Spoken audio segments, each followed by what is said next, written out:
नमस्कार दोस्तों, मैं सोनू जौहरी समीक्षा इंस्टीट्यूट में आपका स्वागत करता हूँ। एमपीपीएससी के बाद जो अभ्यर्थी अभी अभी हिंदी का इंटरव्यू देके निकले हैं, उनसे हम बात करते हैं इंटरव्यू का माहौल कैसा रहा। सबसे पहले मैम का परिचय जानेंगे। मैम, आपका शुभ नाम?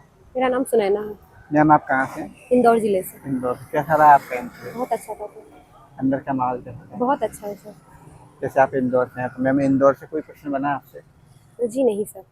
सब्जेक्ट में क्या क्या प्रश्न बना? सब्जेक्ट में मुझसे कविता जो है समझाने का कहा गया, जो कि मैंने बोर्ड पर समझाई। रामचरितमानस में जो मूल्य वर्णित है उससे संबंधित प्रश्न पूछे गए। मध्य प्रदेश से प्रकाशित होने वाली पत्रिकाओं के नाम पूछे गए। मेरा शोध विषय मुझसे पूछा गया। और इसके अलावा और प्रश्न मैम सब्जेक्ट में? सब्जेक्ट से जो है त्रिदेवों के नाम पूछे गए। जैसे कि मैंने मेरी हॉबी लिखी थी, मुझे मिट्टी की प्रतिमाएं बनाना बहुत पसंद है, तो कबीर के दोहे पूछे गए। और पंच तत्व क्या होते हैं, और भारतीय दर्शन पर प्रश्न पूछे गए। और अनुवाद का जो है सांस्कृतिकता में क्या योगदान है, इस तरह के प्रश्न जो है मुझसे पूछे गए। जिससे आपने बताया कि भारतीय दर्शन पर ज्ञान पूछे, वो कुछ प्रश्न पूछे गए, तो भारतीय दर्शन में क्या क्या प्रश्न पूछे गए? उन्होंने मुझसे पूछा कि आप भारतीय दर्शन को जो है बच्चों में किस तरीके से जोड़कर पढ़ाएंगे आप, ऐसा उन्होंने पूछा।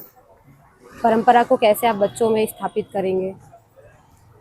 इसके अलावा मैम जैसे व्याकरण से संबंधित जी सर, छंद से प्रश्न पूछे गए थे। कुछ अलंकार और नहीं, बस छंद से प्रश्न पूछे छंद से गए पूछे थे। गए। छंद के प्रकार मुझसे पूछे गए थे। इसके अलावा और कुछ प्रश्न जैसे भाषा विज्ञान से संबंधित, नहीं, कोई प्रश्न नहीं पूछा गया। जैसे भक्ति काल से संबंधित कोई प्रश्न रहा? जी, कोई विशेष प्रश्न नहीं, बस हॉबी पर पूछा गया था, रामचरितमानस पर।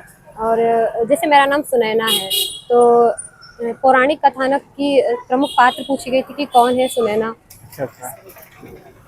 इसके अलावा और कोई प्रश्न जैसे छायावाद योग या ऋषिकार जी नहीं सर। या कोई साहित्यकार से संबंधित, जैसे द्विवेदी जी या भारतेंदु? मध्य प्रदेश के जो हमारे भारतीय संस्कृति काव्य धारा के कवि रहे हैं, उन 3 कवियों के नाम मुझसे पूछे। अच्छा, 3 कवियों के नाम 3 पूछे कवियों गए। के नाम। इसके अलावा मैम और कोई प्रश्न? जी सर, ऐसा कोई विशेष जैसे करंट से कोई प्रश्न रिलेट किया आपसे? जी नहीं सर। करंट अफेयर से कोई बस ये प्रश्न? वीणा पत्रिका का प्रकाशन कितने वर्षों से हो रहा है, ये पूछा गया था सर। वो मध्य प्रदेश से? मध्य प्रदेश से निकलने वाली, इंदौर से निकलने वाली विशेष पत्रिका है। अच्छा, हाँ, तो कह सकते हैं गृह जिले से रिलेट कर दिया वो कुछ।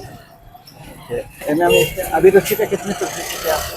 जी सर। आपकी अभिरुचि पे कितने प्रश्न पूछे? अधिकांश अभिरुचि से ही प्रश्न पूछे गए थे। तो जैसे मूर्ति मैं बनाना था? मिट्टी की प्रतिमाएं बनाना मेरी हॉबी है, और मेरा जो है व्यवसाय भी यही है। अच्छा अच्छा, तो वहाँ से रिलेट काफी वहीं से रिलेटेड प्रश्न जो है पूछे गए थे। और नागार्जुन की कविता जो है वो मुझे समझाने को कही गई थी, और बोर्ड पर लिखाई थी, तो वो मैंने उसे समझाया। इसके अलावा और कोई प्रश्न जैसे भाषा विज्ञान? नहीं, भाषा विज्ञान, इतिहास, भक्ति काल, रीति काल, आधुनिक काल, कहीं से कोई प्रश्न अच्छा, नहीं वो पूछे गए। छायावाद योग वगैरह जी नहीं सर, कहीं से भी नहीं पूछे? कहीं से कोई प्रश्न नहीं पूछे गए। साहित्य में कितने प्रश्न पूछे हैं? साहित्य में ये पत्रकारिता संबंधित पूछे गए थे, और शोध विषय जो है महासमर उपन्यास, जैसे नरेंद्र कोहली का है, ये सब सामान्य प्रश्न पूछे गए। निराला जी से संबंधित या कोई माधवी प्रश्न वर्मा, नहीं। उधर से कोई प्रश्न नहीं? नहीं, कोई प्रश्न नहीं। कबीरदास जी से और रामचरितमानस से। अच्छा, तो वो कोई मूर्ति बनाते और हैं तो वो रिलेट? कामायनी से मुझे पूछा गया था कि कौन सा पात्र बुद्धिवादी है, और मतलब जो कौन से विशेष गुण आप कामायनी के पात्रों में देखते हैं। अच्छा। जी, इसके अलावा मैम और कोई प्रश्न जो आप बताना चाहो? बस सर। मैम, जो अभ्यर्थी फ्यूचर में असिस्टेंट प्रोफेसर की तैयारी कर रहे हैं या सपने देख रहे हैं, उनके लिए आप अपनी तरफ से क्या मोटिवेशन देंगे? जी, मैं बस इतना कहना चाहूँगी कि जो पाठ्यक्रम लगा हुआ है उसे बहुत अच्छे से पढ़ें, बार बार रिवीजन करें, और बोर्ड मेंबर सभी बहुत अच्छे हैं, और बहुत फ्रेंडली नेचर का वहाँ पर वातावरण है। बहुत अच्छा रहा। बहुत अच्छा लगा मैम आपसे बात करके। आपको बहुत बहुत शुभकामनाएं। Thank you so much thank you ma'am. Sir. Thank you.